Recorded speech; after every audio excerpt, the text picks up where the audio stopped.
सिगी अजु कोइने तौदिसे सिसिने को header and the footer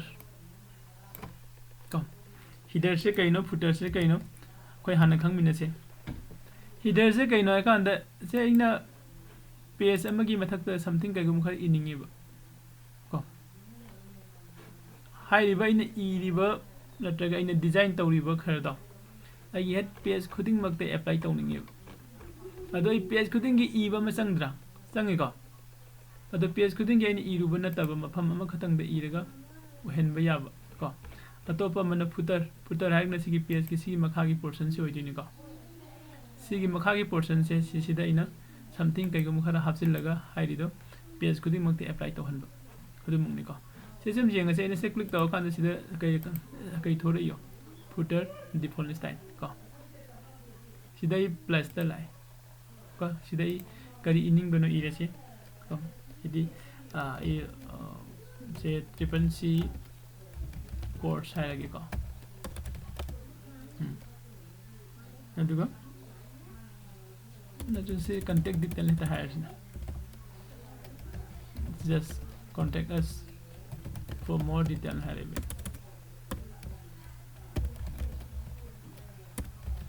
details at +91 88004048 okay सिसे इना अलाइनमेंट से राइट थमनिंगे खलसे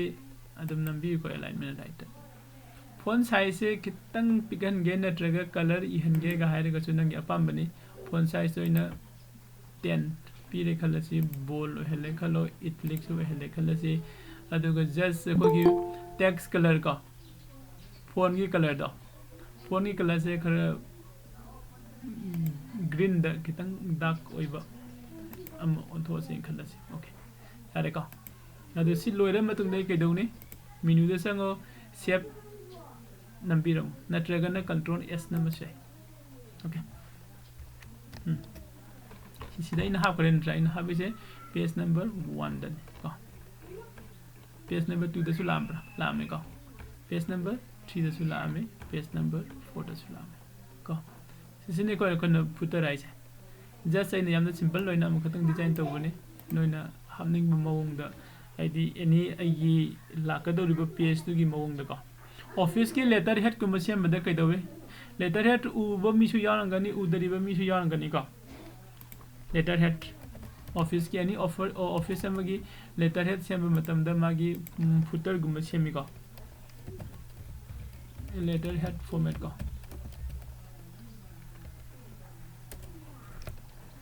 येंगोबा कमाइन तोगेन को लेटर हेड सिदै सि येंगसि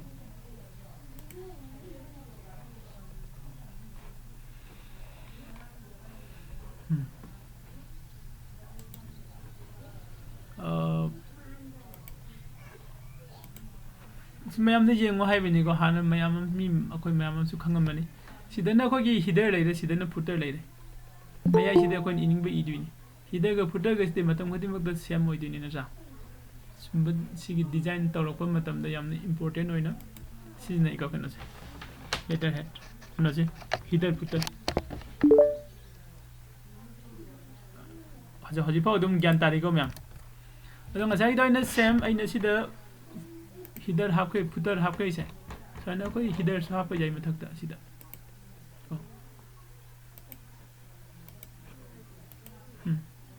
सिदा इना हिडर हाफनिंगे खलसे करी हैना हाफसिगे डायरेक्ट एकदम आई अमी सिलागे कोर्स ऑन कंप्यूटर कॉन्सेप्ट का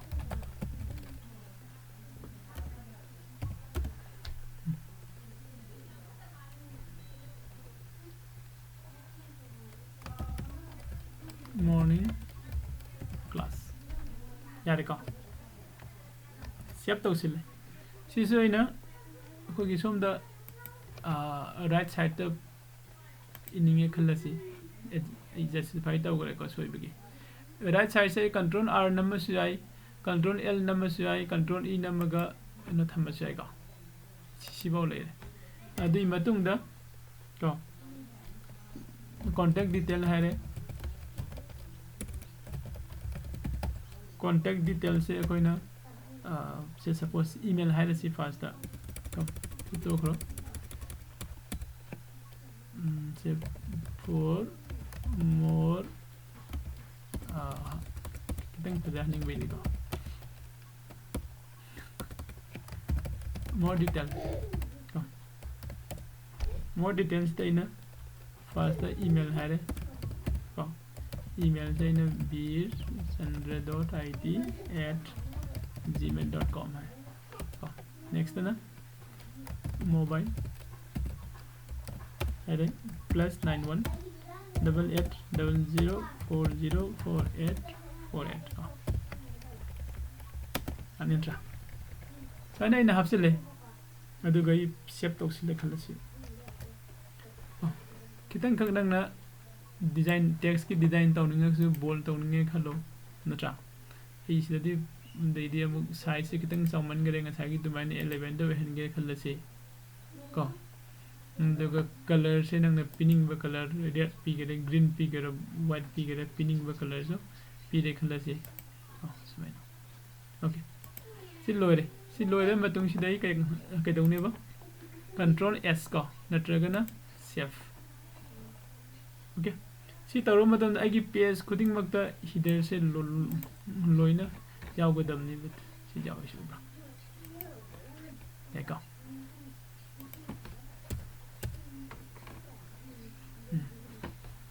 dang sa gi ina sida kanu sida kitang nakna ba male haina khalaga su magi sida sanga ga modify to view enter am bisin gap ko save data di page khuding makta gap laman natra yamna useful noi oya haina khanbro natraga yaw su yaw do su ya ga khanbro me class na de koina je sigi kano je header footer se khoi gi page ki design gi matung ina dum matam gi dum important ora kuni ko loina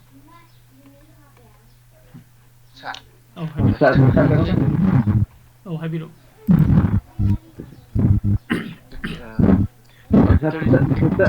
footer da kocha page sequence nan tan sema dugi madan page kari sema Page 1 2 3 ana sar salangi ni la ko makai number da hoy page number tha ba yoro asina page insert to bugi kom sigi mar ke jaang gani insert page number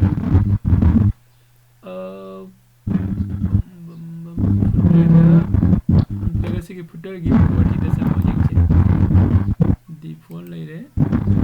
agi background lai re footer insert page number se lai re ko ai je page number 1 oiba page number 1 oiba okay sida lag piro insert page number ha ko page number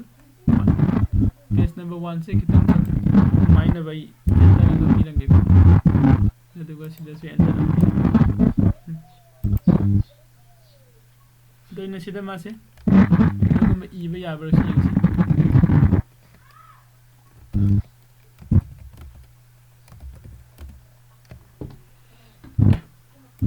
yeng si ko income da salam ganin khale page number 1 page number 2 page number 3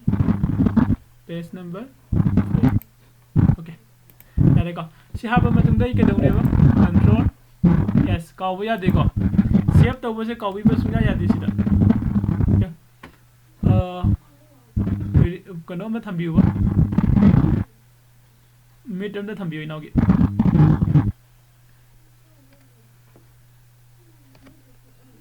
Chang hꯧji page sang gi boido amtang haibiroga okay harake sigi footer sida sang footer uruga lai sida natra footer sida sang bio aduga sida insert page number and yawis okay si yai adai de ina sida adi 4 ko off amu hayaga sigi to 10 page number da adu hapusai insert page count save tong silaina save tawbadi kawba yade ko mem kaino hana dagi save lai da daina okay save tawre wanda inna mamane ne sida save ta nang budaba ko ꯑꯗꯨ ꯁꯤꯗ ꯂꯥꯛꯑꯣ ꯁꯤꯗ ꯀꯔꯤ ꯍꯥꯏꯔꯝꯒꯦ ꯌꯦꯡꯉꯣ ꯃꯌꯥꯝ page number 1 of 4 ꯀꯣ ꯍꯥꯏꯗꯤ ꯅꯪꯒꯤꯁꯦ ꯄꯨꯂꯞꯇ ꯇꯣꯇꯦꯜ ꯄꯦꯖꯁꯦ 4 ꯅꯦꯕ 4 ꯗꯨꯒꯤ ꯃꯇꯨꯡ ꯏꯟꯅ ꯍꯧꯖꯤꯛ ꯂꯩꯁꯦ ꯄꯦꯖ ꯅꯝꯕꯔ 1 ꯅꯦ ꯀꯣ 2 out of 4 3 out of 4 4 ꯀꯣ ꯑꯗꯨꯒꯤ ꯃꯇꯨꯡꯗ ꯃꯈꯥ ꯇꯥꯅ ꯑꯩꯅ ꯄꯦꯖ ꯑꯃꯃꯨꯛ ꯂꯥꯛꯑꯦ ꯈꯜꯂꯁꯦꯕ ꯄꯦꯖ ꯑꯅꯧꯕ ꯑꯃ ꯄꯦꯖ ꯑꯅꯧꯕ ꯑꯃ ꯁꯦꯝꯃꯦ ꯑꯩ ꯀꯩꯝꯇ ꯏꯗꯔꯤ ꯅꯠꯇ꯭ꯔꯥ ꯁꯤꯗꯁꯨ ꯍꯤꯗꯔ ꯌꯥꯎꯖꯔꯛꯑꯦ ꯑꯗꯨꯒ ꯑꯩꯒꯤ ꯐꯨꯇꯔꯁꯨ ꯌꯥꯎꯔꯦ 5 of 5 ꯍꯥꯏꯔꯦ ꯅꯠꯇ꯭ꯔꯥ ꯁꯦꯞ ꯇꯧꯁꯤ ओके देन आई सिसे पीडीएफ दा तौसिले खलसी सेव को मॉर्निंग मसीजे डेट क्या नो 17 सेव पीडीएफ दा सेव तौ करे आई फाइन लोकेशन दा संग से फाइन लोकेशन दा संग अगर सिदे लाए ला कांदा वर्ड प्रोसेसिंग 17 चले रे को ओपन तो बिरो पीडीएफ ने पीडीएफ के पेज 1 2 3 4 5 6 सिदे ले ले को header yaure footer yaure natra page 1 of 5 header leire footer leire page 2 of 5 natra mathang lakre page number 5 of 5 yani ko ma'am kay question leiri ba soi bawda ya ni header ga footer ga sam important oibani ko कोने page setup तौरको page design तौरको मतमदा नगी multiple page ला कांदा हजकी इनाव मना हाइरेब पेज नंबर कमाइन इंसर्ट तौदिनोगा हाइब क्वेश्चन द अदुमदो मी यामना फजब क्वेश्चन नि लवेको सिदाइना कंट्रोल पी तौरगा प्रिंट लौथोक यारनी को द पेज सेटअप त संगगा सने ककी तौदिनो को सि मयाम से पीडीएफ किनी अदैदै नमु सिदा लागा ngसागी आइगी कनो सिंग द आइना प्रिंट प्रीव्यू जेंगे खलसी इन प्रिंट तौर कांदा कमाइन उदुनो सि करेंट पेज ने को फर्स्ट पेज से लेरे सेकंड पेज लेरे सिदा इन प्रिंट द ला कांदा ngसागी अदर असिगी रेंज एंड कॉपीज से सि मुन जेंगा तो बको आइना आइगी पेज मयाम से पुलअप कॉपी तौगे गदि ऑल पेजेस ने सकखिदिस को अदुगा आइना पेज तो ओनली पेज हुजी लेरी फर्स्ट पेज का तौगे दि ओके नत्रगना पेज नंबर 4 खक तौगे हागना पेज नंबर 4 सोम थोय उब्रा इन 4 इबा 5 खतंग तौगे हागदी 5 यानी को अदुगा इन मुको मु पेज तो मल्टीपल पेज 1 एंड 3 तौगे हागना 1 3 के ला ओके पेपर की साइज क्या होइदिन A4 साइज एकदम लौरगा थम सिदा मग इन म हाइदरिका ओरिएंटेशन पोर्ट्रेट आइबा मगा लैंडस्केप आइबा लैंडस्केप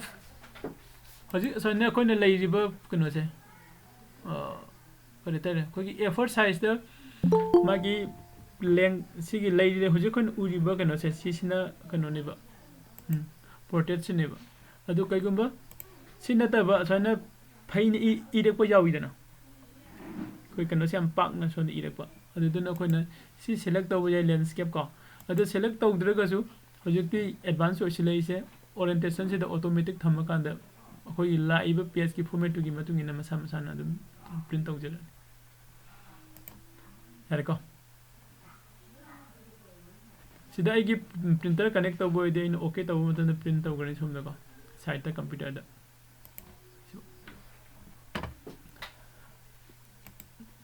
क्लोज प्रीव्यू ओके अदुदी असिगी मेन क्लास सी सर हौजिकी हाइबिरो सर हौजिकी प्रिंटर प्रिंटिंग तौबोइदा अदुदा अगनो पेज